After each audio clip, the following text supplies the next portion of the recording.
Hi, good morning everybody. This is Nicholas Teo from CMC Markets here in Singapore. Today, the 27th of August. A few things. We saw a big bounce on the market last night in the US, stock markets in the US last night. The S&P, NASDAQ and the Dow Jones tagged on, added on as much as 4% or average about 4%. This is by far one of the biggest move for the last 4 or 5 years or so in terms of gain. And this has come, at a great time, because I mean this is arresting a 5 days of continuous slide. Now, what happened last night was basically we saw some stability in the Chinese markets. That was stability, meaning the Chinese indices were down as little as 1%, 1.5%. Now this is little in comparison to what we've seen the last 3-4 days of pummeling that the market had actually taken. This gave US traders a sense of perhaps comfort. Then in the middle of the day we saw a Fed governor, Mr. William Dudley, coming in, throwing his weight behind hints that September hike or September rate hike may be pushed out. Now this is one of the first so-called official cues that the market has taken, and they took it nicely, and the market saw a nice bid, and that lasted actually right through to the last hour, which is actually good to see. Now, as a result, early morning moves that we are seeing here in Asia highlights a continuation of that strong closing in the US. In particular, the Japanese index is managing to actually go to the 18,700 level. S&P, the China A50s actually had just opened up about 10 minutes or so ago. And we are seeing a continuation of that move up about 3%, as you can see on the screen down here. Hong Kong, both the H-shares and the Hang Seng Index, or the Hong Kong 43, have also just weighed in with a very strong continuation of that move. Now, clearly, it's still very early days. The last night's move in the US, about 4% up, is perhaps just a counter trend of that big 10% that we've seen the market lose the last week and a half or so. Now let's just look at certain things that actually move. I took the opportunity to talk about oil today in our morning notes, purely because oil had this number come out last night. EIA reported a negative inventory number, i.e.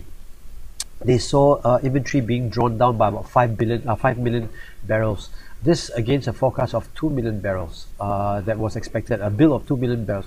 So clearly supply is shrinking, but yet oil took a small sell down. Well, it was smallish, but it held the $38 level. Once again, the last 3 days it has consolidated very nicely down there.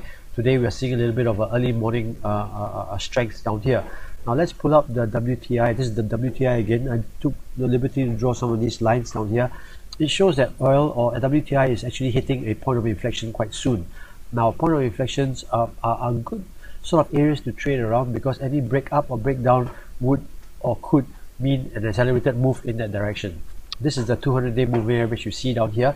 Oil, as you see, from the end of June or middle of June or so, has had one continuous direction that was down, or that is down, losing as much as from $60 to well below or below $40 down here. So essentially it has lost more than a third of its value from just a month and a half ago. Now this sort of consolidation, although it's a very, very small consolidation, is actually better than nothing at all. I'm just drawing this down here, and I wrote about this purely to draw viewers or clients' attention to the fact that there could be some bit of a move down here, and to actually watch out for it. Also the VIX. The VIX, as you know, or as we have spoken about and wrote about the last few days or so, saw this huge move up as market hit maximum fear, if you may, the last 2 days or so. Is this only a pause? Because this is a 1-2 red candles against the 3 or 4 red candles, and this is holding at a pattern which is still supported very well at a high level. So it remains to be seen, but certainly this is one of the more favored instruments that traders like to use as a flight to safety or a fear play into the market. And whether one believes that this last 2 days, our last night's pullback or bounce is something that will be sustainable remains to be seen and remains to be played out in the next few days or so.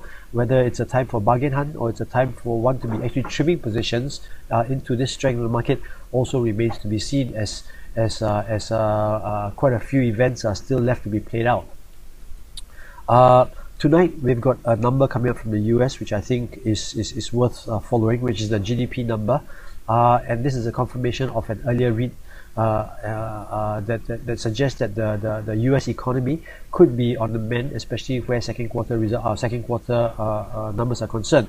Now, this sort of a number, although it is a backward-looking number, does play a part in potentially what Mrs. Yellen's mindset will be going into the September meeting. So, lots of data points, if you may, to trigger a move, giving you an opportunity to actually play the many instruments that we have out there. But for a start, coming back to our local markets here in Singapore, things seem to have settled down, catching a bit of green. Again, as a reference point, just to point out down here, this stock capital is still hovering within this green line, and this green line has seen this big move down here. So I think it's good to see markets stabilize, keep calm, and then launch from a different place. But besides that, just want to wish everybody a happy trading day. Thank you.